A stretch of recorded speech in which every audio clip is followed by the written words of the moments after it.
Assalamualaikum, saya akan melanjutkan review hukum pidana pertemuan yang kemarin, pertemuan ke-9.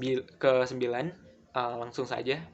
Manusia dilihat selalu hidup dalam suatu pergaulan hidup.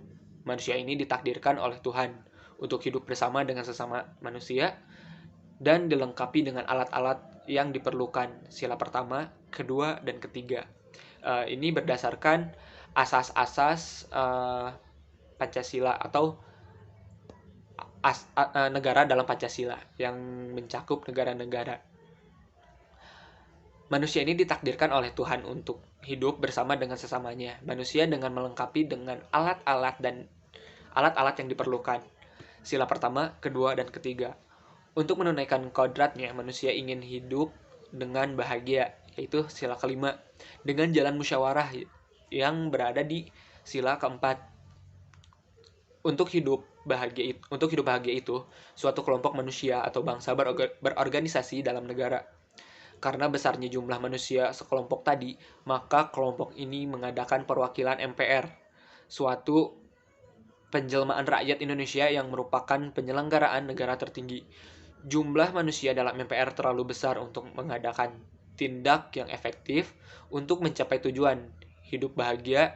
Karena itu diangkat seorang Mendaris atau presiden negara yang merupakan penyelenggaraan negara tertinggi. Untuk penyelenggaraan tugasnya memerlukan pembantu, misalnya pembantu dalam membuat undang-undang, pembantu dalam bidang peradilan. Jadi tidak eksekutif, legislatif, dan yudikatif itu berhadapan satu sama lain, melainkan eksekutif, legislatif, dan yudikatif itu usaha di samping usaha-usaha lainnya yang perlu dijalankan di salam pembagian tugas itu untuk mencapai tujuan negara. Negara adalah organisasi manusia untuk mencapai kehidupan bahagia. Dalam karangan ke-6 dengan judul Demokrasi Terpimpin, Bung Karno memberikan gagasan atau konsep tentang demokrasi terpimpin. Dalam sidang 7 November tahun 1958 di Istana Presiden Cipanas. Selanjutnya teringat pada pidato tahunan 17 Agustus 1957, Bung Karno menyampaikan, sistem politik yang sampai sekarang kita anut untuk memberikan kebahagiaan pada rakyat banyak, kita harus tinjau kembali sistem itu. Kita harus herzen sistem itu.